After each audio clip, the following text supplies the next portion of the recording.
Welcome to the Strategic Veteran, where we chart the course from service to civilian triumph. I'm Adam Peters, a veteran, entrepreneur, and your fellow navigator in the quest for a life of impact and fulfillment. My mission is simple: to empower you with the tools and stories that turn challenge into opportunity. Having walked the path from active duty to where I stand now, I understand the search for purpose that comes with hanging up the uniform. It's a path I've walked, with its trials, its tribulations, and its victories, and it's a journey we're on together. This podcast is more than just conversation. It's a beacon for those seeking to redefine our missions through entrepreneurship. It's about igniting the entrepreneurial spirit that lives within us, the spirit that compels us to create, lead, and make our mark on the world. Here we connect with veterans who have built businesses, sparked change, and found their purpose in the marketplace of ideas. They're not just surviving, they're thriving. They've transformed their service into startups, their experiences into enterprises, and they're proof that you can too. So whether you're scribbling business plans on napkins or stepping into the arena of innovation, remember, you're not alone. You're in good company. So let's explore these stories of transformation and take the first steps together on our path to purpose. Let's begin.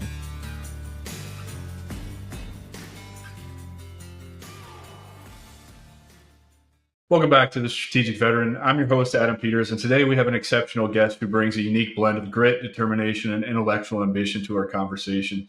Chad Rary is a former Marine Corps corporal with a journey that stretches from the battlegrounds of Helmand, Afghanistan to the esteemed halls of Dartmouth College. Chad went from being a college dropout to an Ivy League graduate and is now the founder of Valor Academic, an organization dedicated to transforming veterans' education pathways. Through his work as a consultant for Fortune 100 companies, as a former senior policy advisor to the Department of Defense, Chad has honed his skills in leadership and strategy.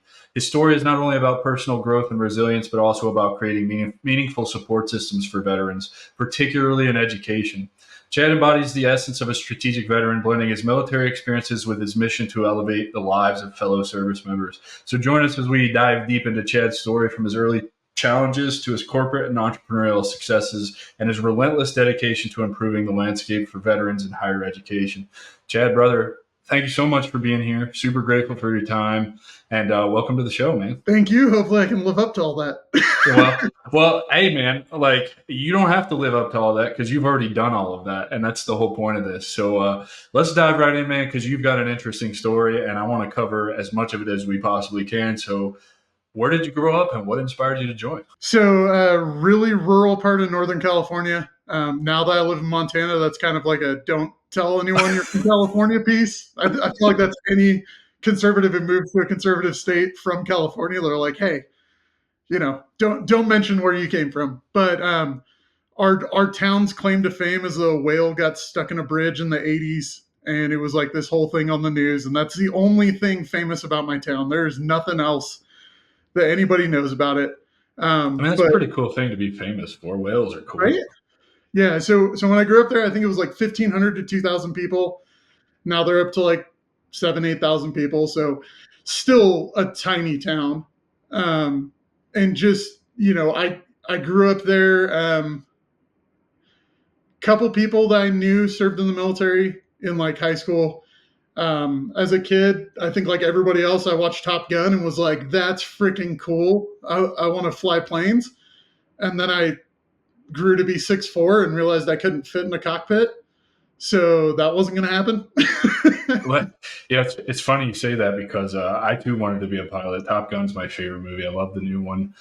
I'm also 6'3", so I get what you're saying, because I did go to flight school when I got out, and trying to jam myself into a Cessna 152 was the most uncomfortable thing that I've ever done. And the 172s are not much better. So I get it. I've got some buddies who are like flying now and they're like, come up with me. And I'm like, dude, that plane, can I even fit? Like weight limit wise, can we even go up together? It's a big problem. Well, and I'll tell you, man, so my flight school journey's been a little weird. I quit after I got my commercial license to pursue my bachelor's degree because I wanted to be an international pilot, and that's kind of a requirement to be competitive. So I got my bachelor's degree, and then I came back to get, my instructor before I realized I don't ever want to work for somebody ever again and then be reliant on students to pay a paycheck. But I forgot where I was going with that. Oh, yes. And I was way overweight, man. I've lost 100 pounds in just over a year. And so at 311 pounds, trying to get in an airplane with an instructor who weighs 120 pounds, it's like, we're tipping the scales of being unsafe, and it's just that's kind of one of those nuanced things I didn't know anything about aviation, and when I got into it, and it's really not designed for bigger guys like us. Is kind of my point. Yeah, it's a blast, man, and I love it, and I'm so glad that I did it, and I have that skill. It's just like one of those things. I have an affinity for doing like things that only like 1 or 2% of the population could do. Like being an infantryman, serving your country, flying airplanes, like that. That's pretty cool, but it's not really comfortable for guys our size. It's just not. No, I mean, flying in a big plane isn't comfortable for guys our size. It's terrible. I hate it so much. I flew every week in 2023. Like I think it was like 37 weeks I flew to another location for a client. And so doing that job, it was like, dude, I'm paying an extra $150 a flight to try to sit extra legroom. Emergency exit seats. Yeah, do you do that? Dude, yeah. I was so mad when they started charging more money. You used to be able to get those in the economy class. Now they want to charge you a minimum of $80 more for it. So here's a trick. It's small. It's smaller. Like the seat isn't as long, so it doesn't support your thighs as much. Yeah. So like as a bigger dude, trust me, I hated it. But here's a trick for you. Next time you fly, check in, don't pay for the seat, and go up to the counter when you get to the gate and tell them you'll volunteer to be in an emergency exit row. Usually 9 times out of 10, they'll give it to you. Yeah.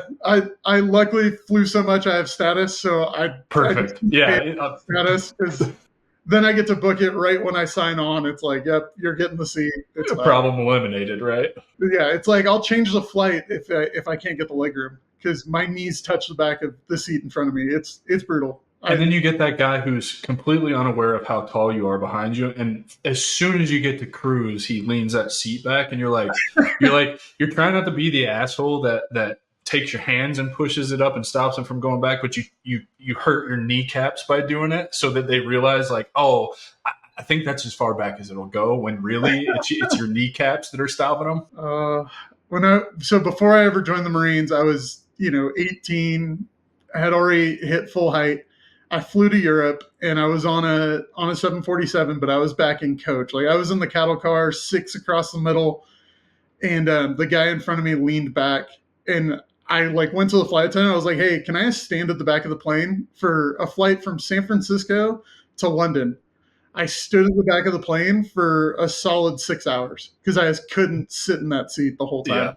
Yeah, dude, I remember, the Ryanair flights over to like Frankfurt on the way to Iraq. And if I would always try to volunteer for the shit duty because you would get the first or the business class seats. And I did this even as an NCO later in my career. I was like, I'm volunteering for this because I want that seat. I'm not sitting. I just sat where they put me.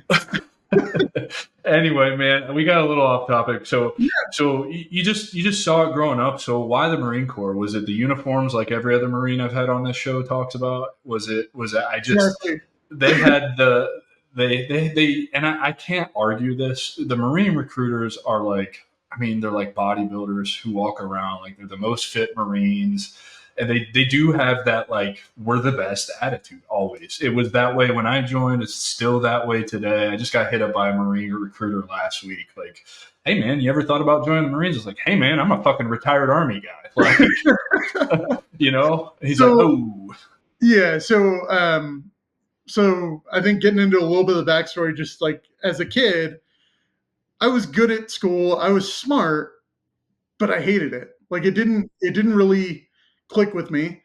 And so going through high school and stuff, I had a bunch of friends who went off to the military, early Iraq. So I graduated 2003. So 9/11 was my junior year. Everyone was going. And I let my family be like, dude, you're smart. Go to college first. Don't go into the Marine Corps. And I was like, all right, cool. Instead of going to Iraq and, risking it, I'll go to college first. And that was a terrible idea. Like, I was a terrible student. I didn't give a shit.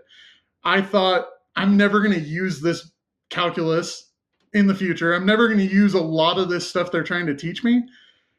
And so I didn't apply myself. And then I, end up dropping out of college, and I'm a screw up, and I'm not doing the things I need to do in my life. And so comes back around at 23, and my brother and I got into a big dust up, and he's like, dude, what are you doing with your life? And I was like, I don't freaking know. And I talked to a couple of buddies, one who served in Iraq. My recruiter was a guy I went to high school with who went to Iraq early on and then became a recruiter once he was done with his tours. I think he did 3 and then became a recruiter. And I went to him and I was like, dude, I have to change my life. Like, I'm a fuck up. I need to change this. Put me in the hardest thing possible for me that I can guarantee. And let me go do that and see if I can turn shit around. And So I did he make you an infantryman? because I was screwing around.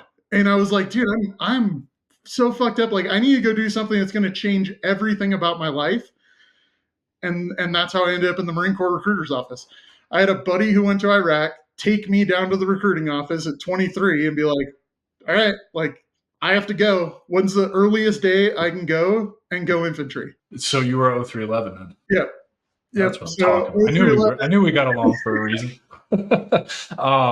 Dude, you're not the only one that has that story. I just did a podcast with Zach last week, and same thing, man. He left getting a DUI, being arrested for a DUI next day in a Marine recruiter's office. Like, I got to change my life. And, my story is not dissimilar. I just knew I wanted out of small town Indiana because there's a bigger world out there. I want to change my life. I don't want to be a farmer. I don't want to be a school teacher. And I damn sure don't want to be doing the same things that they're doing in that town today.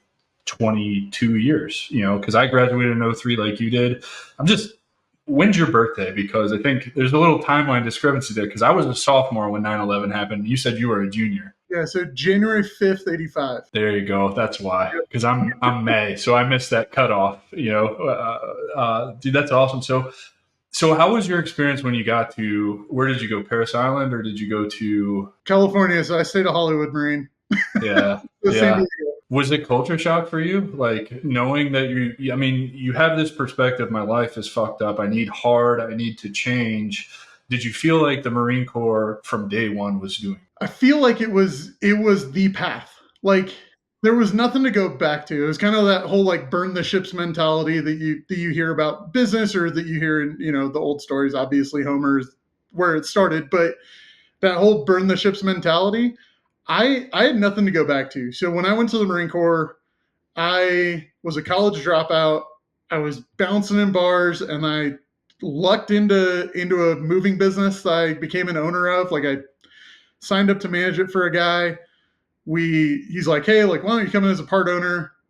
Managed to run it, but not as successfully as I should. Knew nothing about tax withholdings and how to actually run a business in multiple states and all that stuff. I was 22. Like, I wasn't prepared for it. And it actually ended up being the best thing for me to sell that business back to the owner and just be like, hey, like, let's split up. You keep everything. I need to go do something different. And so, I bowed out of that and with some conversations with my brother who was running his own business and with some friends who had been in the service, I'm like, dude, screw it. Like, I've screwed everything up. I've got to go and change this. And so I did. And I think when in the whole process, it took me about 2 months to get ready to go. And I dropped like 25 to 30 pounds. I think I started in it was like 250 something, like high 250s, 260. So I'd already been dropping weight for like a year. Then I was like, oh crap, I have to drop another 25 pounds, 30 pounds just to get into boot camp. So then I went in at like the actual absolute max. Like, I was cutting weight the night before you go to MEPS. And then like wrestling, like dehydrated, no food, like doing my whole physical evaluation to go. And then they send you down. And so, like, when we get there, I think the maximum's like 233. And I'm like 236 because now I've drank water. Mm-hmm. So I'm instantly a fat body in the Marine Corps. Like, so they're like, cool, we're going to run your ass even harder. And so, like, I started right up at the top. And then, it's 13 weeks. And I dropped 56 pounds in 13 weeks of boot camp. And it's pretty amazing how, like, you can look at that and be like, man, I really am living wrong. You know what I mean? Like, because for me, and I don't know how it was for you, I was an athlete in school. That's really the only reason I made it through high school. I did enough to get my grades up so I could play sports. I didn't have a lot of friends and was bullied a lot also. So, sports were kind of my reprieve from that. And I thought basic was going to be a lot harder than it actually was. I didn't lose a whole bunch of weight, but I also like I said was pretty active. I mean, I think I gained like 10 pounds just drinking the month before I left after we graduated because it's what you do in a small town, Indiana. But other than that, like I just back to whatever football season would look like. You know what I mean for basic training. So I didn't think it was that hard, but knowing everything that I know now, it's like it's pretty amazing like the whole process that they have there. And for you to lose 56 pounds, it's just like, man, I was really not doing myself any favors. Yeah, I mean, and so when I made my first attempt at college, I tried to play college football there at Santa Barbara City College, and I had some knee stuff and some other stuff that, looking back, are probably excuses. Like if I could make it through boot camp and do a bunch of deployments to Afghanistan, then like I was probably a bitch when I tried to play football there. But like going through that process, I was up at like 295, like dude, at 21 years old. So then it's like come down all the way to 236 in 2 years to get into the military. And when I left football, I didn't know that I was going to go to the military, so I wasn't trying really hard to lose the weight. Yeah. And once I made that decision, it's like, oh, I've got to get down. I got to start cutting weight. And so I made it down, but then in boot camp, like they're running the shit out of you and they know that you're at the highest end that you can be. So they're trying to push you down and going at 23, like I wasn't the old man in there. There was one guy that was 26 who went through boot camp with me, but I was the second oldest and I was older than one of the drill instructors. And like, I knew it's a fuck game. Like everything was a game. And so I think there was kind of a comfort in that of like, no matter what, I know they have to feed me. I know I'm going to sleep at least a little bit. And like, this is only 13 weeks long. You can do anything for a short period of time. That's true. So I kind of looked at it that way. And when I was in boot camp, I'm going, okay, there's nowhere to go. Like, you got to make it through. If I don't make it at this, like, life's done. Like I don't know what I'm going to do. I'm going to screw up. Like I have to make this happen. So I made it happen. And then you go to the fleet and you do your deployments and you do everything else. But I think it was that burn the ships mentality. Like there was nothing else. So I had to succeed. And then, I've listened to your podcast. I've heard other guys talk about it, like completing that final kind of doing the Reaper, doing all that stuff. You guys call it the Crucible, right? Yeah. So doing your Crucible, getting through that like 3 days of shit. It rained the entire time. It was December. Like for California, that's cold. It's not cold for anyone else, but for us, it's cold. Like you're at the top at 4:30 in the morning and they give you an apple and they're like, eat the whole thing in the core. And you're like, no, I'm not eating the core, guy. Okay. You do. Like you have to. It's just what you do. Marine Corps, eat the core. Yeah. So we did, and I, that moment, that bit of pride of like, I made it. I can do it. Anything else, and that's where that mindset changes, and that's why those recruiters have that thing is like, they break you down, and they go, "This is your new home. You did this. You can do anything." It gives you an air of confidence that you come out, and like when you come out of boot camp, you're like, "I'm king shit." Yeah. You don't know anything. Nothing. You know nothing. You're in your little, your uniform with your two little bars, and you're like, I'm the best.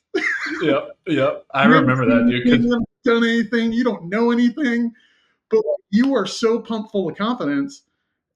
And the Marine Corps keeps that like throughout. Like I know guys who are in their late 80s who are like, they see still in that same mindset. Yeah. It's awesome. They're so brainwashed. It's dude, and you're so right, man, because we don't have a name for the final, whatever. You just end on Honor Hill, you get your cross rifles and you drink the grog, and then family days the next day, and then graduation, and you got your blue cord. And you're right, man, you're two little ribbons, you're on top of the world, you know nothing, but you don't give a shit. Like, and that's like, it's so funny because I talk about, you've listened to the show, I talk about how the infantry inside of the Army, and I assume probably the Marine Corps, it's like its own little branch in there, and we really do walk around just completely different than the rest of how everyone else pogues. Like we're like, oh no, you're a person other than a grunt. Like trust me, we need logistics. We need everything that the rest of the Marine Corps does. But when you're infantry, you're like, we're the only thing that matters. We're the Well, tip. and That's I else think that matters. comes honestly because you will get those soft skill MOSs that have to get attached to an infantry unit, and then they bitch the whole time, and they're like, "I can't believe you guys live like this," and it's like, this is just this is an easy day for us. You know what I mean? I digress, man. So you said you did, how many deployments did you do? So I did 2 deployments to Afghanistan, both in Southern Helmand, kind of the same area right around the fishhook. So Alexander's Castle, kind of Kondashin district down there. So what was that experience like for you? So I think being a boot, and gosh, I was 24 for my first deployment. So joined the Marines at 23, first deployment's 24. I still felt like when I showed up, I was like, what the fuck did I get myself into? Yeah, exactly. Like, I remember that same sentiment. Here. And like we're looking out across the river and they're like, that's all you. Like you guys are the only ones south of the river. You guys figure out what you want to do. And the lieutenant is just as new. He's the same age as me, because he's graduated college at 22.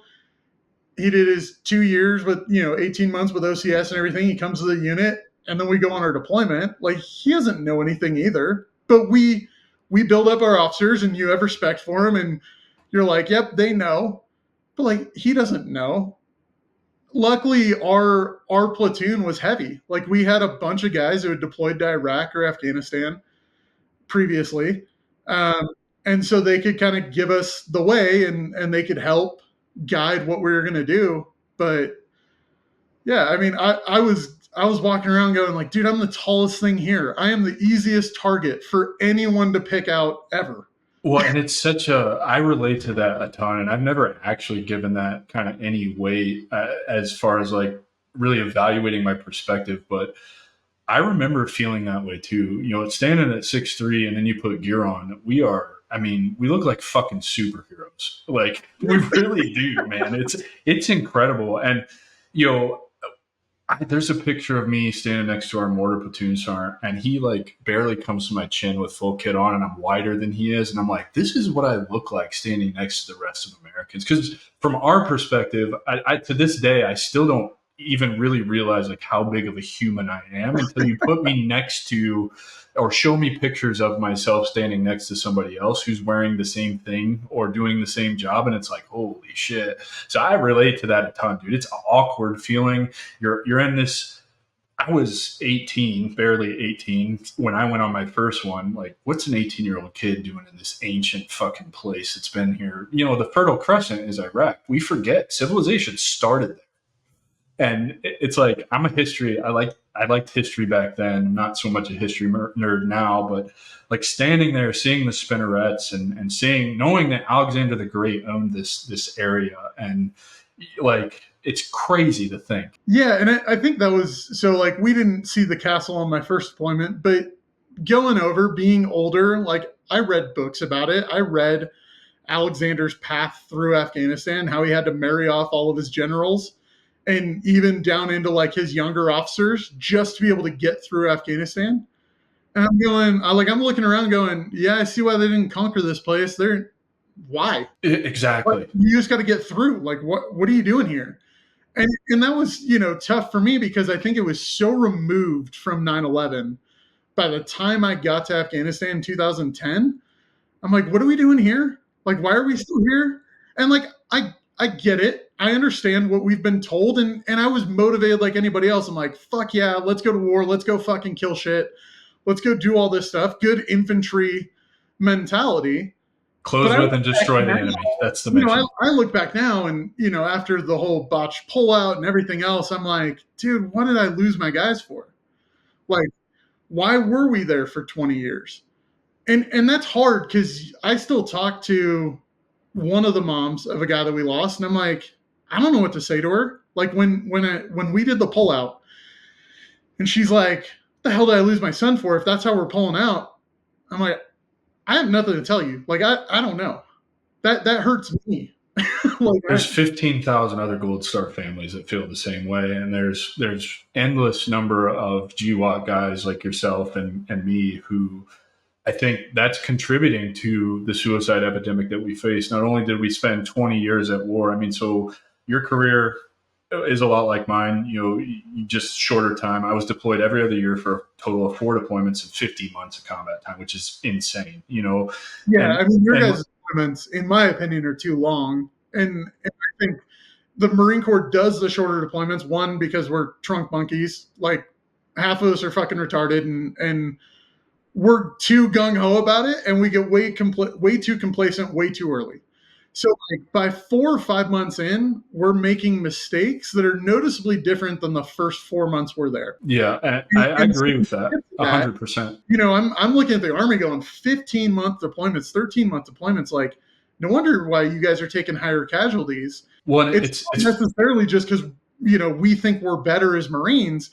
It's because you guys are staying there longer. Your baseline changes, and then you get complacent because everything seems normal. Something that's completely abnormal seems normal to you. It's funny because my second deployment to Iraq was 16 months. We came back from a patrol on month 3, and memorandum posted all over the cops saying, "Congratulations, your time just started over," basically. But that deployment I cycled through, we fell under the Marines. We started with 2nd MEF, and then 5th MEF came in, 1st MEF, and then back to 2nd MEF. Those guys came in and were like, "You're still fucking here?" And I was like, "Yeah, man, like still not going home for another month either." And that let me know, like, oh shit, like this is, you don't realize the passage of time, right? Like when you're deployed, it goes slow kind of in the moment, but if you look back at it, it goes really fast. But like you really don't realize how big of a chunk of time that actually is. And you're right. It contributes to so much complacency to, and then you have to deal with the issues of dwell time. Dwell time was a big thing. I never had more than 10 months of dwell time when I got home. After my Afghanistan deployment, as I'm getting med boarded out, the Army changed its policy and said, "You will have a minimum of 12 months. I'm like, "Thanks, fuckers." Like I could have used that, I don't know, my whole career. But let's talk about, you mentioned loss, and it's not a secret, man. I think anybody who deployed in service of GWAT, whether Iraq or Afghanistan, experienced some level of loss. Was this your first experience with like real close loss in your life? And if so, how did that affect you, and how did that change you as a person? So I hadn't lost any parents or anything, but I lost my grandma on pre-deployment leave just before going to Afghanistan, my first deployment. Dress blues, carried the casket.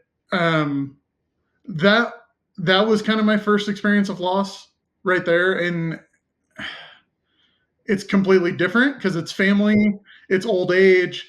It's not, a 25-year-old next to you that you spent the last 4 months sleeping next to, listen to him crack jokes, listen to him, do all kinds of stupid crap. And it hits you different. So yeah, I mean, that hit different. And then you do another deployment and you lose more guys. And it's like, how do you process it? And so for me, between my first and second deployment, I started going to church, but I destroyed a relationship with a girl because I couldn't talk about it. Because I had no idea how to tell her, like, I'm trying to find faith to put some reason behind why I lost one of my buddies who, and in defense to Shane, like, we weren't that close. Like, he didn't like me, but we served together. We were in the same platoon. We did everything together. We went on patrols together. We were family. And there were a bunch of guys that were closer to him in our platoon, but it still hits you. Yeah. And you're angry and you want to go out and get revenge, and you have to suppress all of those feelings. And then you get back and you don't know how to tell anyone about it. Like, yeah, exactly. I'm going to tell some guys I went to high school with about it. I'm going to tell my girlfriend about it, or my mom, or my dad. Like, I don't want to tell them anything. Like, I'm sure you got this question a lot. I went the end of 2004 on my first one, and then of course my last one was in 2012. So I got like a whole decade of experience of different reactions. And I used to get the question, like, did you ever kill anybody? And I know a lot of people get offended by that or whatever. For me, I always looked at it like, that's the job description. It's either me or him, right? The rules are simple in a war: kill or be killed. So the killing isn't what bothered me. What bothered me was having to go pick up pieces of our brothers and sisters, and seeing your brothers like that shit, dude. That's the shit that really hangs heavy on you. And I think this is going to sound like an exaggeration, but for anybody who's familiar, I think I went to over 40 memorials in country over 4 deployments. You know what I mean? Like, I'm not saying that I served extraordinarily close with all of these people, but I did know of all of these people, right? Like, I had a 13-year career. That's a long career. And back then, I did 3 total deployments with the third ID, which is, it's really atypical to do stuff like that. But back, during the surge and all of that, they were stop moving, stop lossing, jamming dudes in for the surge that had no business being in. So like, you didn't really PCS a bunch. Like, those people really became your family. So it wasn't unheard of to be running around a brigade of 10,000 people, 7, 8, 9,000 people, and really know a vast majority of them over a long, decade-long period of time. And that was the stuff that always I was hung up on for a long time was the brothers and sisters and picking up body parts and going to clean up, an IED or whatever. That was what I struggled with. Anything like, how about you? Did you struggle with that as well? So I got lucky in that, like, I wasn't there. I was there for it, but we were on vehicles. The team that responded, like, I provided security when we lost Shane. I didn't see anything, and the memorial was when I saw him. So I had some detachment there. I think for me, it was, picking up the bodies of guys that were killed by snipers and RAO, and like having to go break their arm to get them in a body bag because they're in rigor. Yeah. That kind of stuff sticks with me. So like, I luckily didn't have to, pick up the remains of anyone who died who I served with. But there's still stuff that you do, like the guy who, local Afghan, brought his daughter to us. She had drowned in the creek. I don't know what she was doing, swimming, playing, and drowned. And he brings her to us, and it's been like an hour. And we're like, well, just to win his heart and mind, we have to act like we're trying. So like, you do CPR, and you know that she's not coming back, but you have to give him something. You have to give him some kind of hope so he doesn't hate you for what happened to his daughter. And so, like, those are the things I remember. Oh yeah, dude. And that was our corpsman who had to deal with it. But it's like, I'm standing at the gate as he brings her in. We're all talking about it. Like, what do we do?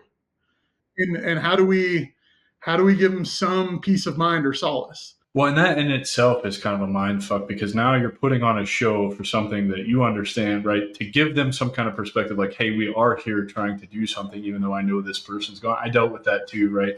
Bringing civilians to the gate who are victims of the shitheads IEDs. They didn't know they were there. They didn't get the heads up, and now they're missing both their fucking legs and everything's splayed out. I think, yeah, I'm with you on that, man. Your career ended up, how long did you serve total? 5 years? 4 years. 4 years. What was the deciding factor that led to you getting out? Like, you joined the Marine Corps to change your life. You felt, you did 2 deployments, you saw some stuff, got fucked up, right? Like, because how do you not get fucked up doing that? And you just decide, like, this isn't for me. I've changed my life in a positive direction. It's time to get out. Or was it just like what was not at all? Yeah. So when I got in, I kind of thought, like, I could do this for life. I could do 5 deployments. Like, I'm willing to stay. But there's that whole needs of the Marine Corps thing versus your needs. And so for me, I'm in. I look at what the available options are. I have one of the highest GT scores in anyone coming in. So I'm intelligent if I can apply that. I never had before the military. So like, now it's applying that. I looked at going to counter intel. That was something that I wanted to do. I had talked to the heck guys overseas. I had done some pre-training for it. I tried to cross deck while I was in Afghanistan on my second deployment. I filled out a re-enlistment package to go to HET, to go do the counter intel side of it. And then my unit's like, well, he's already partially trained. Let's keep him in the unit. We'll make him re-enlist in our unit. Then we'll tell him that he'll go to the school. And I'm going, I've seen this game. Like, you're never going to send me to the school. You're going to keep me here as somebody who has half the training, and you're going to keep me here playing that game. And so I'm not going to get what I need. And infantry side in the Marine Corps, you're never getting promoted. Like, I got meritorious to get to corporal. Otherwise, it would have been another 6-8 months probably before I could have picked up corporal. That puts you getting out at 4 years as a corporal, or that puts you 8 years to pick up sergeant in some cases. Is it really that? It can be. Yeah. I mean, if you don't get meritorious and you don't do all the extra schools and have a perfect 300 PFT, like it could take that long, especially back then. Like, we were super heavy. So my second deployment, my platoon deployed with 8 sergeants. That's insane to me because we never could fill all the billets with the proper rank. I was a E6 platoon sergeant, KD complete, basically. Like, not that that's a real thing because you need to have the bottom rocker to get your KD complete. But I had all the platoon sergeant time I needed as an E6 because I guess it just speaks to the size of the force that we served for, right? Yeah. The Marine Corps is inherently tiny. I think people don't think how small it actually is. It's not very big. Guys, I think right now we're at like 167, 165. Right. Like, I mean, we're tiny compared to the Army with, if you start including your reserves and National Guard and everything else that falls under the Army, you guys are at like 1 million. Yeah, it's like 1.1 million, I think. Yeah. And there's only like 1.4 total in the whole country across all the branches. So I kind of lose perspective on that from time to time. We're like, maybe 12, 13% of your size. At our biggest, I think we were 220, and that was during the Iraq surge. So, yeah, we're small, and then infantry is like 40% of that. So again, another whittle that down. You go from let's say we were at 200 when I was in between the Afghanistan surge at the end of the Iraq surge. You're talking. Maybe 100,000 people. This is terrible. Yeah. I'm like, now my math sucks. Probably 80,000, 90,000 are infantry. So looking at that, you're like, yeah, you're a small group. But then I was an LAR. So we always joke like lost and retarded, but it's light armored reconnaissance. So we drive these stupid 8-wheel vehicles, kind of like your guys' Striker, but it was built in the 70s to fight the Russians. And it wasn't a fight. It was to like pull up, check and see if we could cross a river so that like you guys could bring tanks up. So it's like, hey, you guys drive up there. Rary, you can swim. So you're going to be the guy that gets in the river and checks to see what the current is. And then jump back in the back of this vehicle where, like, I'm not kidding. It's at my hips. Like, if I'm popping up out of the back of it, my hips are hitting the steel. Yeah. Yeah. And for everybody else, it's like on their ribs of their flak jacket.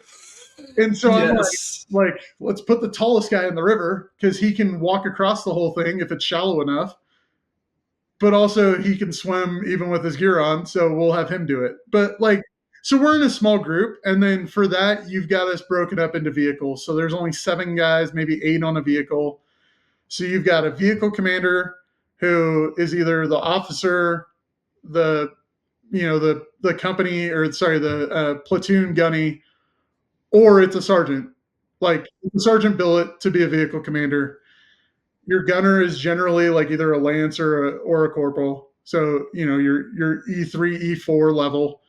And then your guys in the back are anywhere from, E1s up to E4s, E5s in the back. So that's how we end up so heavy, is that you've got, a corporal or a sergeant as a team leader of your 4 guys.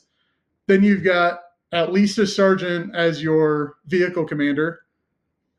And then your gunner, depending on how many guys you have, like how long they've been in the unit. So yeah, I mean, you can get top heavy, and that's how we go top heavy. Makes a ton of sense. So with the delay in getting promoted and then recognizing the game that they were playing, you were like, it's time to go. Yeah. So I think halfway through my second deployment, after I had filled out my package and it kind of stalled out, and my plan was like, I'm going to roll over. I'm going to do my training with the guys who are here in country, and I'm just going to roll over and stay another 4 to 7 months, depending on how long the HET deployment is. And it wasn't completely unheard of, but it was like a $50,000 to $70,000 bonus at the time. I don't remember exactly what it was. It was huge. Like that was Tax free. Was 4 times my annual salary. Yeah, Like, easy. At least double, if not triple, tax free. To be in head, you had to pick up staff sergeant. So I would have gone from corporal to staff sergeant within like a year. That would have been nice. So another huge pay bump for me and keeps me in the Marine Corps at that point. Like you're a staff sergeant at 6 years, 5 years, like you're staying for life because you're getting paid well at that point. And you have a specialty that's needed. So it's like I would have done a bunch more deployments and stayed. That's what I wanted to do. But I realized the game, my unit, for their own purposes, and I get it. They want people who are trained to do that, who don't fall outside of their command so they can tell them what to do. Because they can't tell anyone in intel what to do. So they're like, well, shoot, if you work for me, I can tell you what to do. Like, let's keep you in the unit. And so I didn't get to do the full training. I didn't get to cross over. And when I looked at that, I'm like, well, okay, the trajectory staying in isn't what I want. They're not going to let me do what I want to do. Maybe I part ways. And so I started talking to my lieutenant, and he was a Dartmouth grad, and he's like, if you're going to get out, like, have a plan. Where are you going to go to school? And I'm like, fuck if I know, like ITT. I don't know what's out there. And the sad thing is, like, vets go for what they've heard. Like, the vast majority of guys who get out and go to the school that they've heard of, whether that's ASU online or SNHU for all their advertising that they do, or my favorite was UMUC, the University of Maryland University College. I used to hear those ads all the time living in DC. It used to be Central Texas College back in the day. And then it switched to American Military University. And then, you've had all kinds of different ones. So you hear them all. But he's like, dude, you realize, like, I went to an Ivy. You could do it. You're smart enough. You just have to have a plan and get your grades up. And so I sat with my lieutenant sitting on post back on the CP going like, all right, if I am going to get out and I am going to do that, I've got to find a junior college where I can get my grades up for a year. Then I've got to transfer to a good school. No guarantees that I get into the school of my dreams. So I'm going to have some fallback schools, some backup plans for what I do. But I started to put that path in motion during my second deployment. So second deployment was Halloween. We left Halloween night or the day before. We got back on Memorial Day, and then I got out in August. Damn. So I went terminal leave in August. I got back on Memorial Day. Damn. That's a very short window to get all this done. And I thought I was staying in up until right around March or April of my second deployment. So like the whole deployment, I thought I was staying overseas. I thought I was going to re-enlist and stay in the Marine Corps forever. And then it's like, oh, maybe not. Like if my package is going to go through, I don't want to do this. So now I'm going to get out. So like now I'm kind of scrambling, but it's like anything else in the military. Like you set a plan, you set your op order, you have a mission or a goal that you're going to get to, and then you have to execute it. And so I came back, I took post-deployment leave. I went out to Texas. I looked at 2 junior colleges and I was like, screw it. Yeah, I'm going to come here. And part of that was when I was a screw up, that was growing up in California. And so part of my whole change and staying on track was like, well, I'm going to leave California. I'm not going to go back to all those high school people. I'm not going to go back to, the influences who didn't call me out on my bullshit and let me be a shitty person or just not live up to my potential. Yep. So instead of staying with them, I'm going to go strike out on my own and do my own thing. I love it, man. It took I went, found an apartment, found a school, got enrolled, found a job, all within 2 weeks of maybe it was 4 weeks within getting back. Cause I think we did 2 weeks cool down, then 2 weeks of post-deployment leave.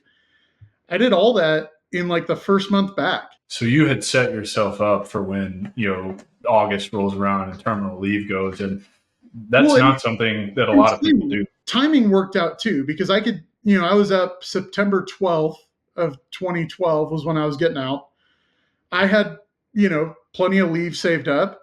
So that lined up with the college calendar year for the academic calendar year. So I took terminal leave, moved to Texas, and then started school before I was even out of the Marine Corps. Yeah, so now you're collecting the GI Bill BAH paycheck, right? Which was totally late. So like that didn't come in until, mid-September, but I was getting paid from the Marine Corps. Right. Which is super helpful. So it lined up perfectly. Like, I mean, I lucked out in that aspect of just when I got chosen to go to boot camp, lined me up for getting out on time. So I'm very curious about your college journey, because going to Dartmouth, the Ivy League thing, obviously having to do the junior college thing, that's impressive to me. I joined because I knew in high school college wasn't going to be for me. And I now, I have a bachelor's degree, not from a prestigious school or anything like that. I did get an AAST in professional pilot, like I said, so that's a real degree.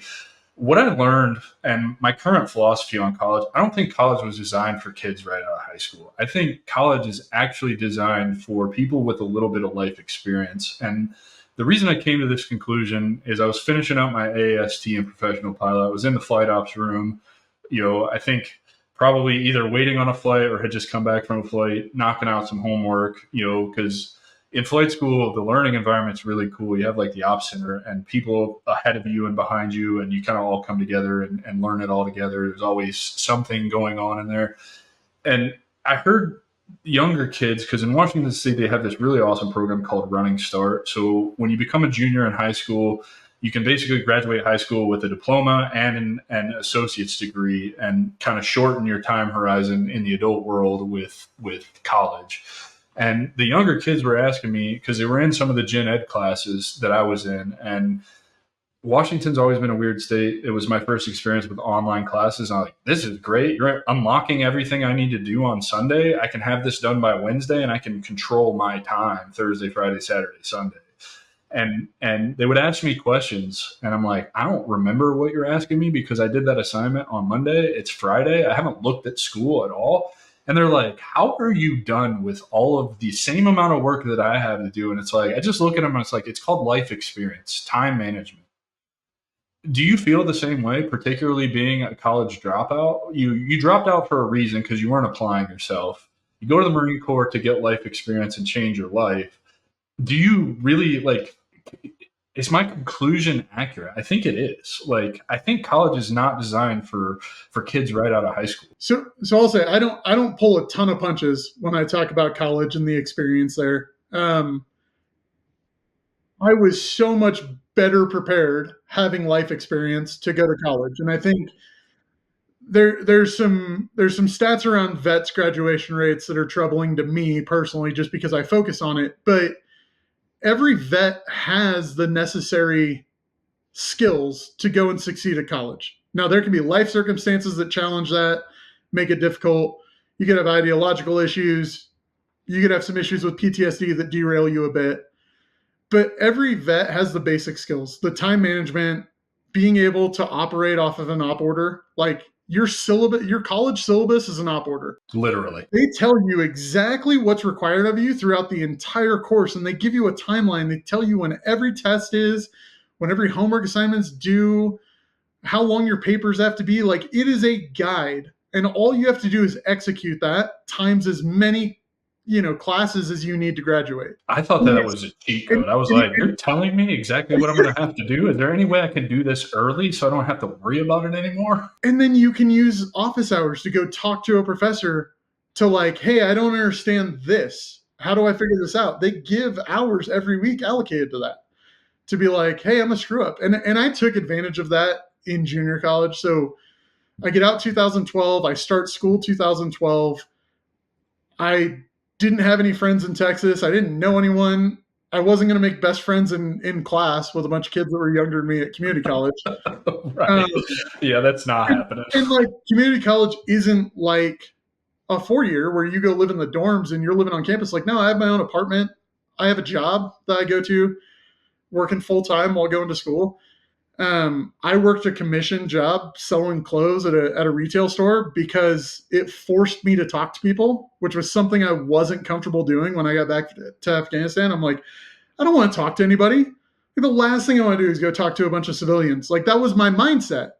It was a wrong mindset, but it was my mindset. So I had to get uncomfortable. And one of the ways to get uncomfortable was to do a job where I was partially commission based.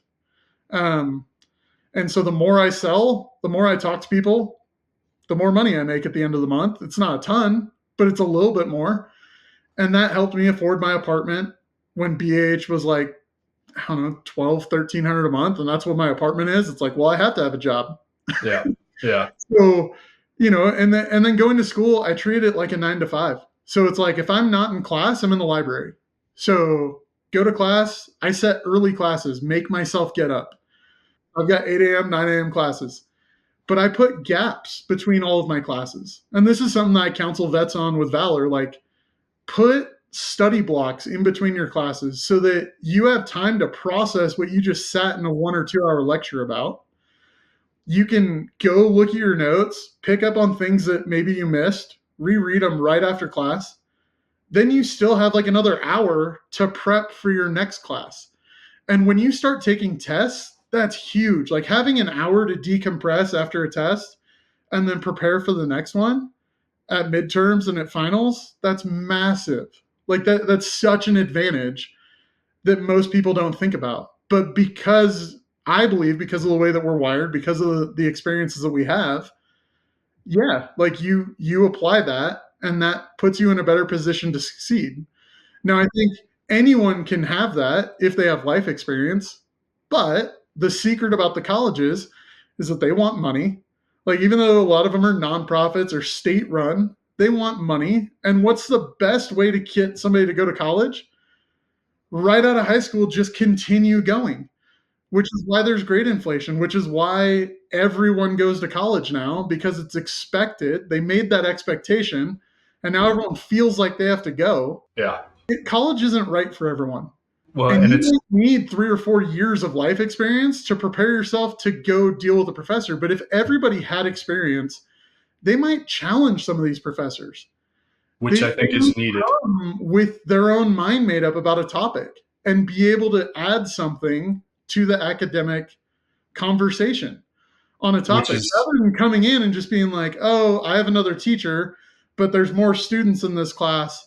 I'll just regurgitate what the professor says, and that guarantees that I get a half decent grade and I can move on. And when you go to the elite colleges, it's not about, just making the classes, just getting the grade. Like, everyone's kissing ass. Everyone's more inclined to regurgitate what the professor says because they're an expert in the field. They've reached the top. They're teaching at one of the best institutions in the country. You can't possibly say they're wrong on a topic. well, I'm willing to And bet that your the grade man will go across funny. from me right now challenged those professors. So, Some of them, like, you have to know when it's not going to be advantageous to you. of course, And you can still do it, but know that your grade's going to suffer. But going in it, so I get out of the Marines at 27, junior college 27 to 28, Dartmouth at 28 until I'm 31. I'm in such a different place from an 18 to 22-year-old as a 28-year-old. I know what I think about being overseas. I know what I think about politics. I know what I think about a lot of topics.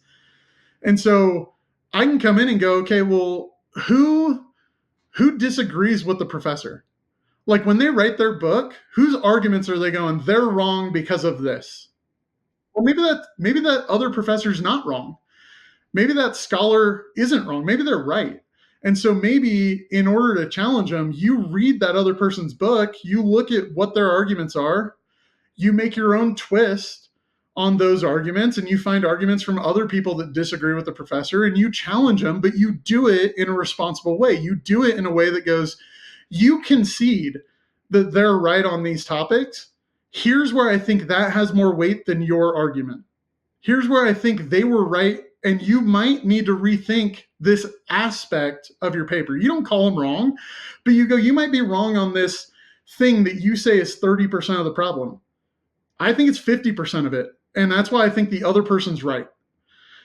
But it's a honed argument. Like, you have to put in the work, and you have to read a fuck ton of books. Like, yeah, this is a solid lesson in how to critically think, yeah, which is lost on a lot of and that's what people. we're supposed to be doing in college, in academia. Like, you're supposed to be critically thinking. You're supposed to be challenging. You're supposed to throw out some crazy ideas.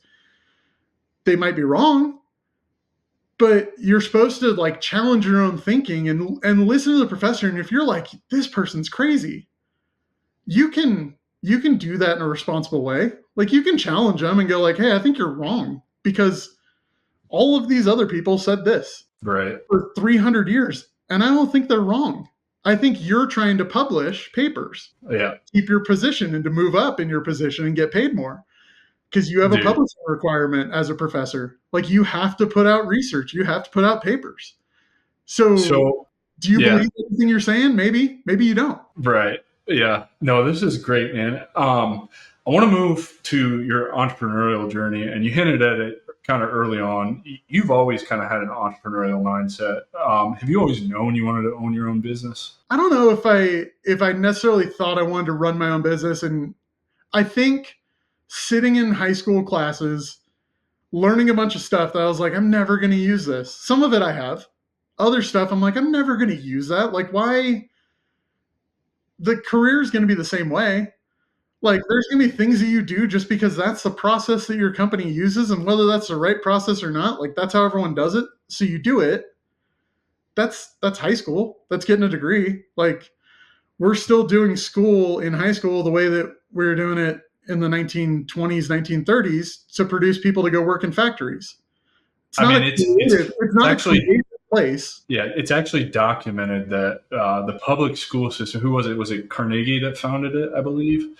And he's quoted as saying, I want a nation of doers, not of thinkers. So if you really take that into context, you understand that our school system is designed to make you a wage slave. Yeah. So yeah.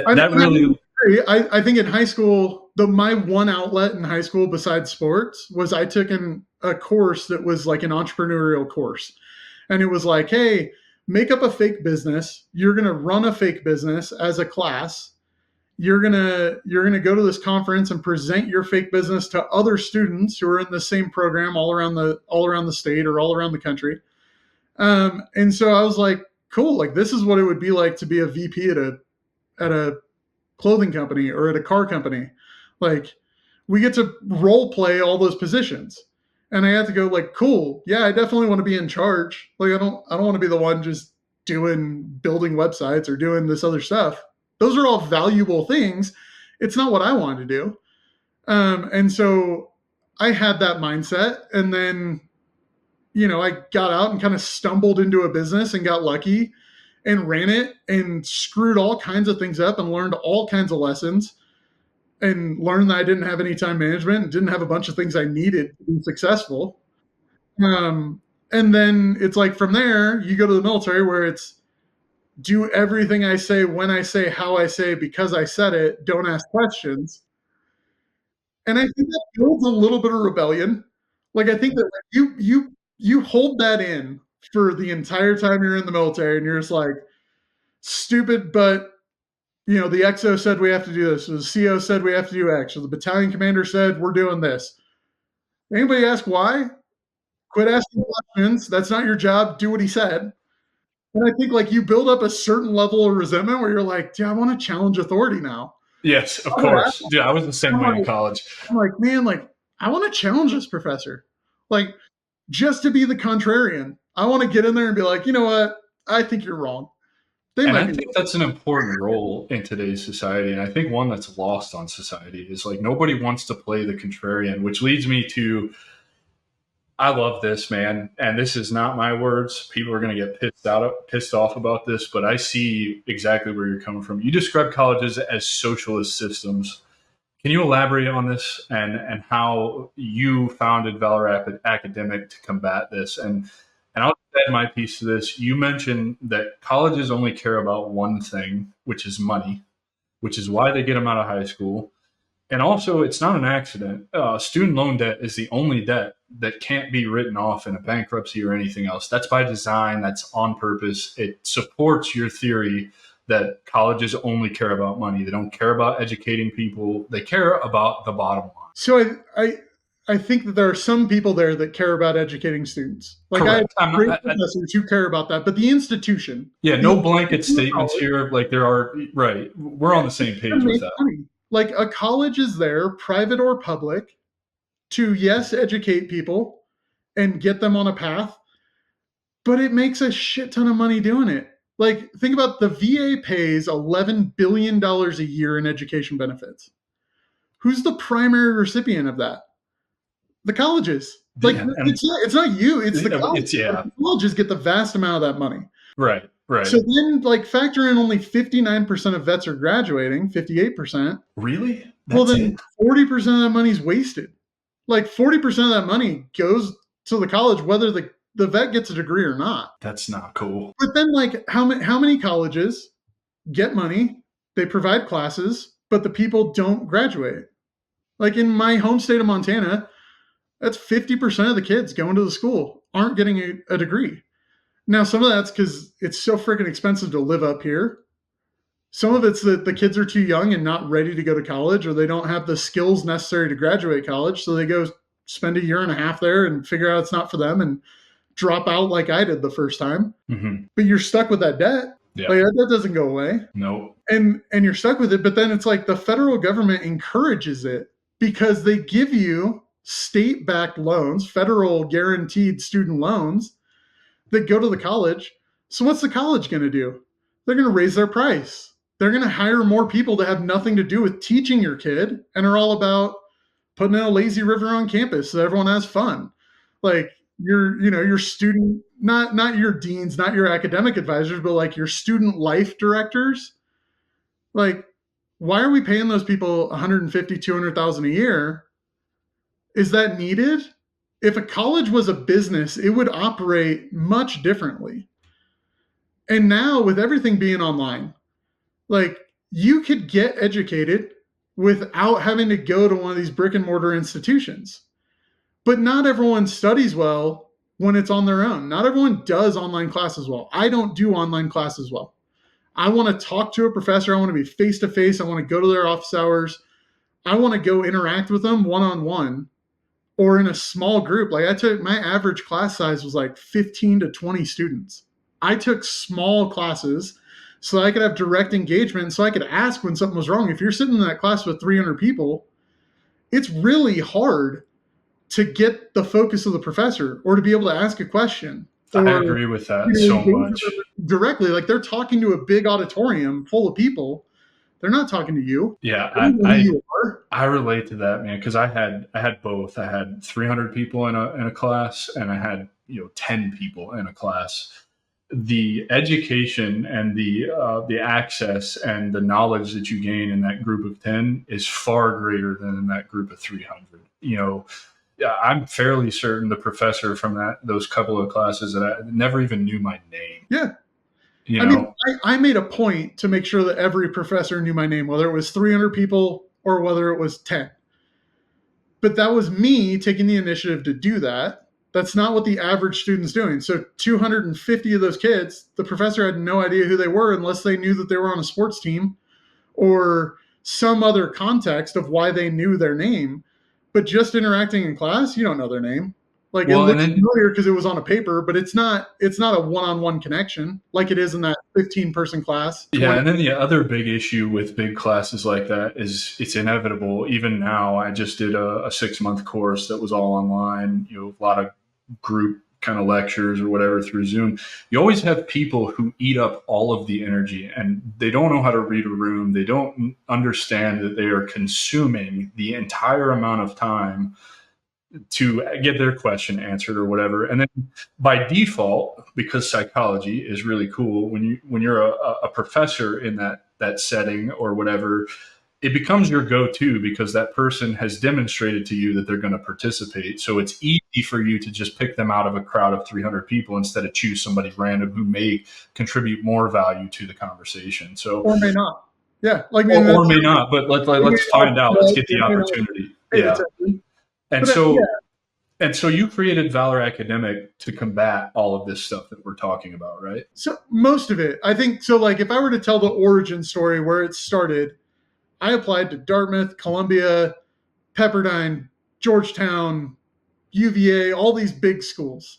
And I applied to every school in Texas, almost every big school. I think it was like A&M, Texas Tech, Rice, Baylor, kind of all the big schools. And I got denied by every school in Texas. But I got into some of the most prestigious schools in the country. Like all those ones I named, I got into. And like I got an acceptance letter from all those, and I got denied by every school in Texas. And one is a fancy private school in Texas, and it was particularly like mean about their like, we don't think you're the type of student who would excel at our school. Like we don't think that you can read because you're a Marine, was how I took it. Like might not have been exactly how they said it, but that's how I took it. Is like, oh, you're a dumb Marine, you eat crayons, you can't read. We're not letting you into our nice fancy school full of rich kids. And I looked at that and I'm like, how did I not get into a single school in Texas? Well, it's the way that they calculate grades. They averaged my 3.5 GPA from junior college post-military with my 1.8 dropout pre-military. They just average those together and go, well, you're like a 2.6 student. We're not letting you in. And so that's how that was weighted. And so I didn't understand that. I'm just going, the heck is wrong with all this? But I got into, a couple Ivies. I got into some private schools, Stanford. Like I got into some good schools. So do the Ivies not do the same thing? No, they like, especially private schools, they look at, they're willing to look at your transcript. And all I submitted to them was like, hey, I had a previous attempt at college. It was pre-military. I wrote that in my entrance essay. Mm-hmm. And then I put like, here's my 3.5. And here's why I think I'd be a value add to your school. And they give more leeway with, not necessarily the Ivies, but all private schools like UChicago would do the same thing. They let in a bunch of vets. Syracuse. Like, I know, man. Out there. I've got this weird dream, even though I don't see any need to get an MBA. I want to go to the Mendoza College of Business at Notre Dame. I'm a huge Notre Dame fan. I love that school. I've thought about applying just to see if I could get in. like why not? And I'll tell, so I work with guys, and when I started the business, I started out like, I'm going to help individual vets get into college. That's going to be 90% of my business. And the longer I've done it, I'm like, that's a nonprofit mission. Like I can do that, but I need to do that nonprofit because vets don't have the money to pay for it. Like some will invest some, but not enough. And so more what I've been working on is like, how do I make the reforms for the colleges to help them improve and graduate more vets? How do I take this system that they're running and how everything has to fit, like every, round peg has to go in every round hole. How do I make vets fit that system? How do I teach vets to be successful? Like how do I work with them to help them get into the school and open their aperture, get them to go, you know what? I don't have to go to Podunk U that's down the street. I can go to one of these top tier schools, wherever that is. I don't care where they go. I mean, there's going to be, I think Dartmouth had like 20 vets for the longest time, but they have 4,000 students. So when like you break down the percentage, you're like, okay, that might be about right for the amount of military members in society compared to the average population. That's about right for that school. That's about the right number, 0.5%. So I look at it that way and I go, cool. But okay, you don't get into that school. You get into Harvard, you get into Stanford, you get into Duke, you get into Vanderbilt. You get into a good school somewhere. But like if you're at a junior college, I want to see you complete all 4 years because an AA doesn't do it nowadays. Like everyone's expected to have a bachelor's. So if you're going to go to school, start at a junior college, save some money, but then transfer to a 4-year and finish it. And there's schools that have that pathway, that pipeline where if you do your junior college here, those transfer credits all count towards your degree. I lost transfer credits going to a fancy school because they're going, your local junior college class is not sufficient to cover what we want you to know about the English language, about your writing style, about everything else. So you retake classes. And that's a hang up for a lot of vets. Like a lot of vets are like, I shouldn't have to retake classes I already took. Well, then go to the school that's attached to that one. Like go to the 4-year that's attached to that junior college where you know they're all going to transfer. But if you want a better quality education, you want to do something that has a better alumni network or that allows you to, to do more or have more prestigious titles behind you, then go to that better school. And you can do it. It's just a process. Have you looked at why veterans aren't graduating? So I think personally, from all the vets I've worked with, I think the number one thing is the wrong choice in school. You picked a school that wasn't good for you. It didn't match your family situation. It didn't match what you were trying to get your degree in. Like, I know somebody who came to Dartmouth with me, and he wanted to do screenwriting. And like, dude, that's LA. Like, that's UCLA. That's a school that has a heavier art side to it, that focuses more on the writing and directing and all that stuff. Like, it wasn't a good fit for him, and he ended up leaving. And that's, you know, a really good school, but it's not the fit. So that person never graduated. Yeah, that makes a ton of sense, man. And worked, and like, he's successful. He's doing writing, like, he's been on movies. Right. But it just wasn't the right fit for school. And even at a school where there's almost 100% graduation rate, like, it wasn't right for that individual. Yeah. And so I think a lot of times that's one of the biggest factors is like, now you have kids and your wife can't get a job where you're moving, and the school, like, if you're trying to go to Columbia, and like, Columbia is a great school, don't get me wrong, but you have to live in New York City.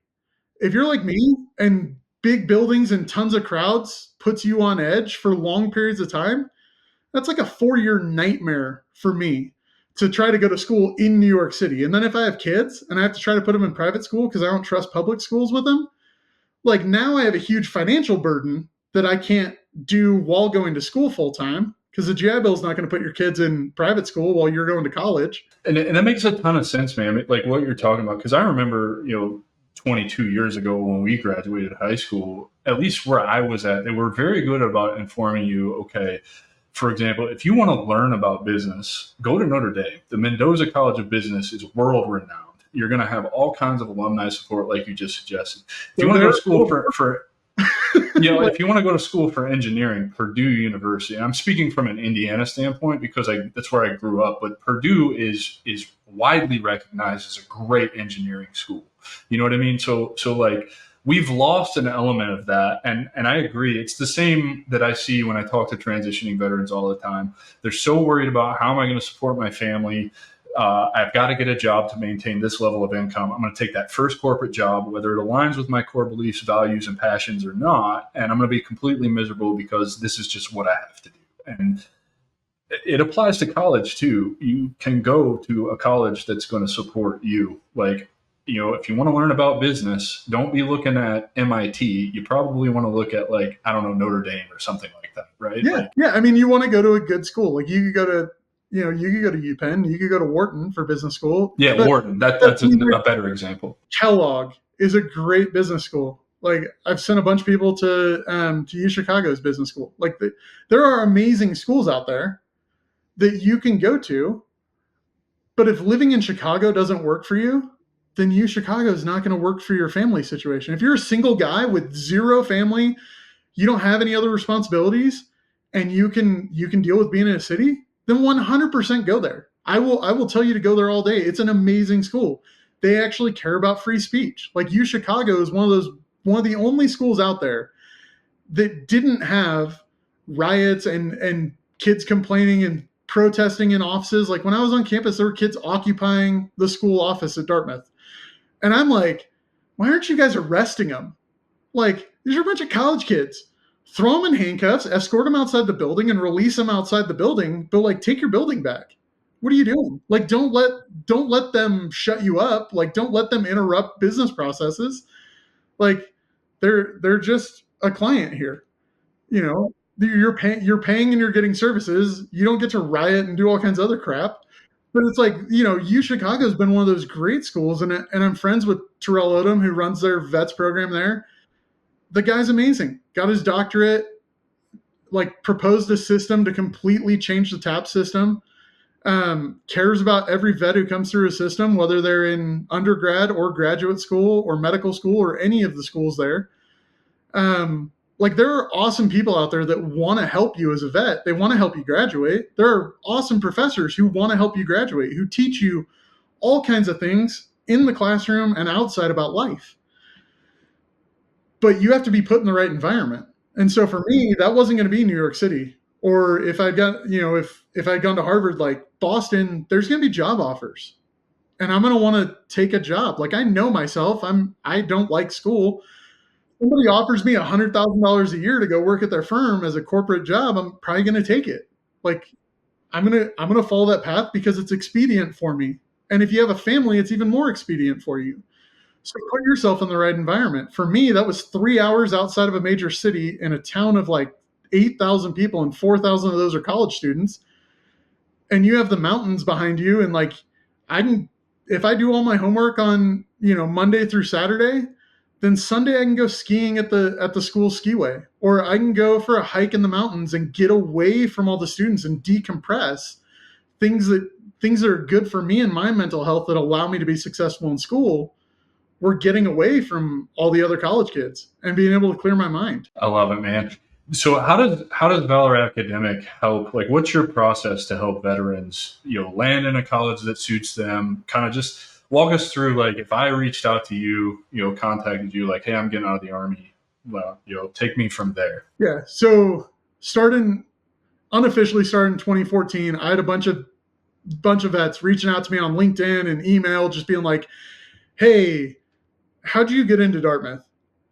And super informal, I'm like, well, I did X, Y, and Z. And, that may not work for you. You've got to find the path that works for you. Move on 10 years. Like, it's become a system. There's an intake survey. So you set up 15, 30 minutes to talk to me. I'm going to talk you through, kind of figure out what your goals are, what you want to accomplish, where you are in the process. I'm going to have you fill out a bunch of surveys then to get more information on all those topics. Do you have kids? Where are you living now? What schools are you looking at? Do you know about fee waivers? Kind of the entire process. Do you plan to transfer in credits? And just walk through step by step on the whole system. The website, it's been set up as a paid for system. Whether it takes you 1 month or it takes you 6 months to do the process, it's just one monthly fee. So that's how it's been set up. I'm working on getting sponsors to make it free for the vets so that they don't have to pay me. But I've never turned anyone away who can't pay. Like, if you ask me a question, I'll answer your question. I'm not going to turn you away. I'll give you the advice. Would I like to get paid for it? Yeah, I think we all would. That's what makes us able to continue to provide services to everybody. But for me, it's a passion. So if somebody comes to me and they're like, hey, I've got this screwed up transfer situation, I don't know what to do. I'm at the Air Force Academy and I'm looking at transferring to another school.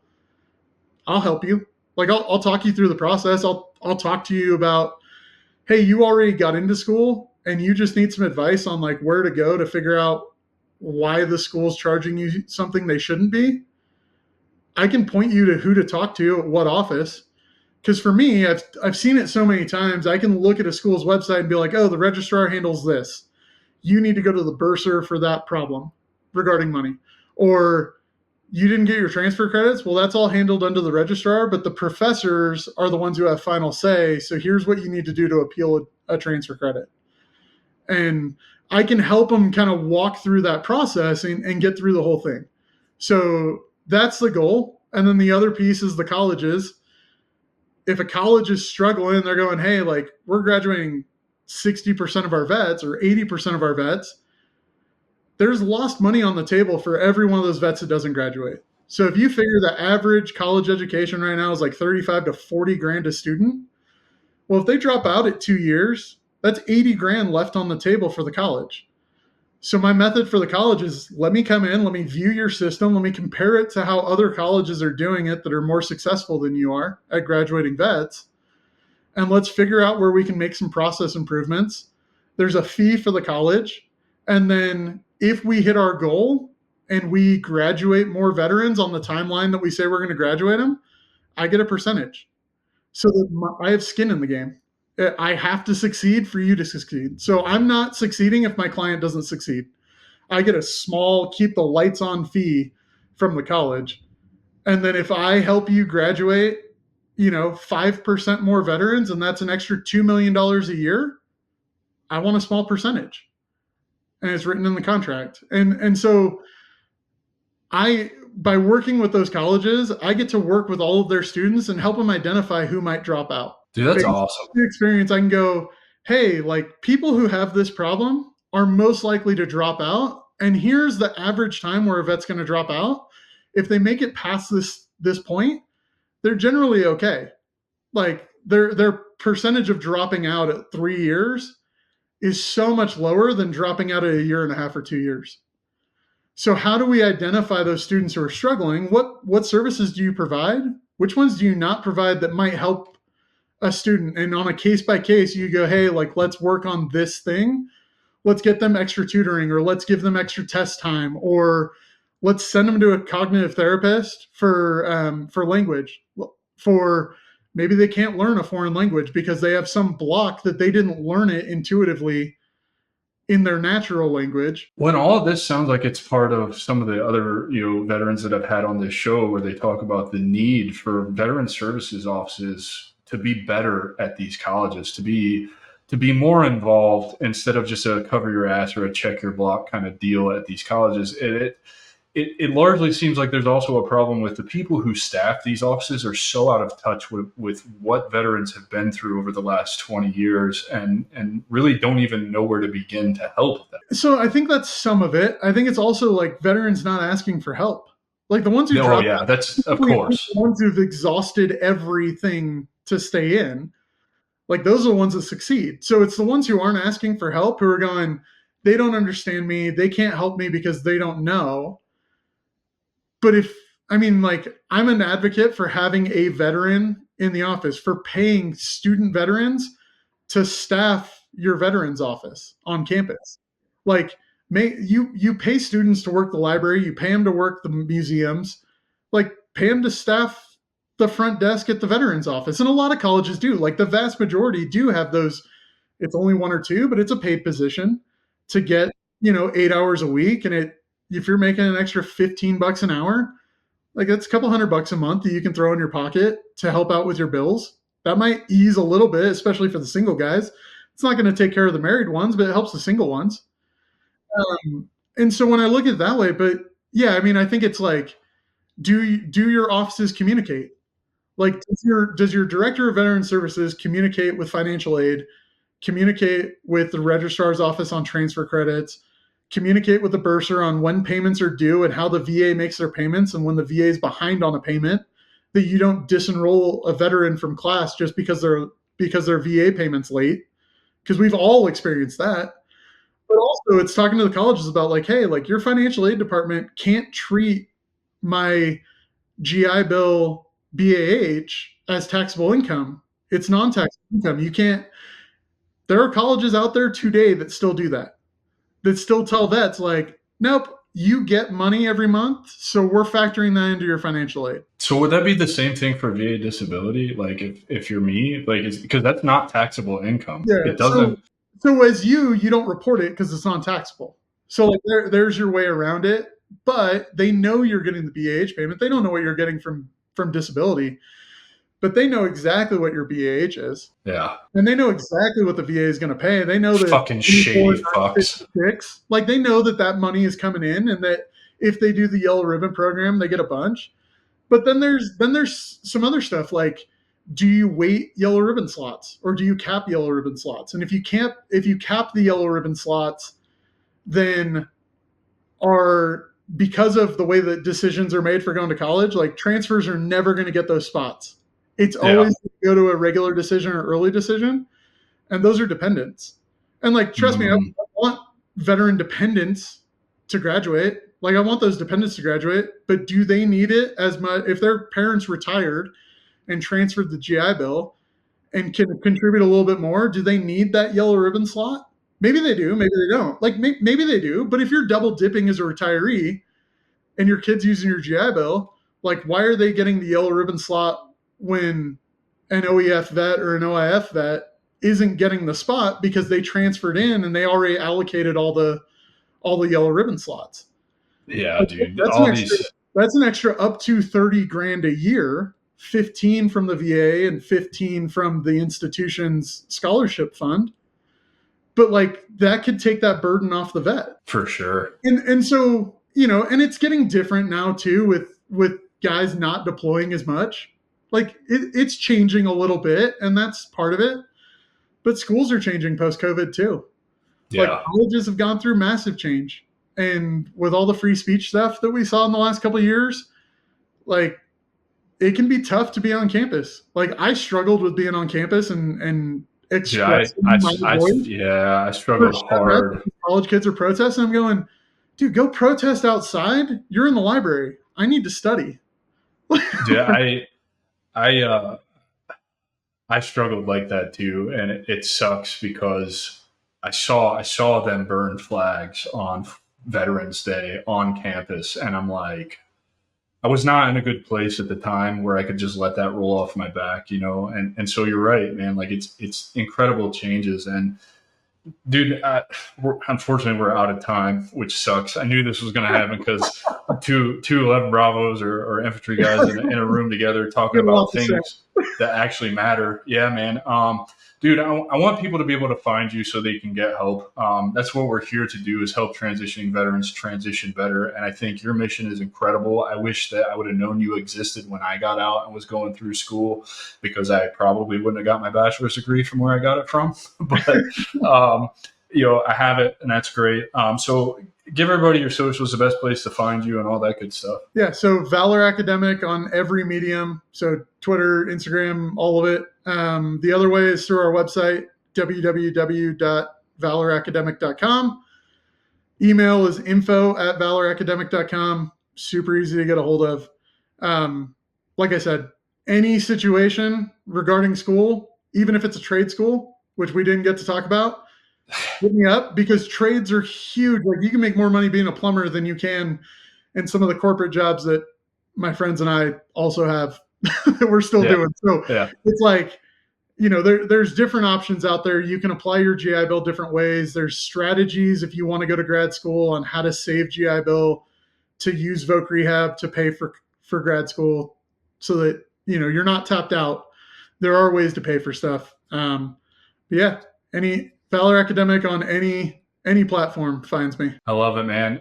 Ladies and gentlemen, I give you Mr. Chad Rary. Thank you so much for being here, brother. I'm super grateful for the conversation. I definitely want to bring you back to dive more into the trade stuff, because I'm a big Mike Rowe fan, and I think he's on to something with his initiatives. And I agree with you, man. Particularly if you're a veteran interested in business, trade school is the way to go, because within 5 years, you could own your own trade company business, making more money than you ever thought possible. Please don't forget to like, rate, review, subscribe, and download this episode. Help me accomplish my goal of getting it in front of 1 million veterans before May 9th, 2025, the day I turn 40. Lofty goal, but there's 19 million veterans in this country. So I'm just asking for 2 seconds of your time to hit the little weird arrow and hit share. That's it. That's all I need you to do. So please do that. Again, Chad, thank you so much for being here. Love this conversation. Can't wait to have you back on to dive more into it, man. Until next week, take care, ladies and gentlemen. That's our show, and I'm truly thankful you've joined us at the Strategic Veteran. If our conversation today sparked curiosity, or if you're ready to elevate your game, I'm here to help. Visit thestrategicveteran.com for exclusive show notes and resources, or to book a coaching session directly with me. Take a moment to subscribe to our podcast and share your review. Your support makes all the difference. For more insights and daily strategies, let's connect on LinkedIn and keep the conversation going. Remember, this isn't just a podcast, it's your strategic advantage in action. Until our next rendezvous, stay bold and continue the mission.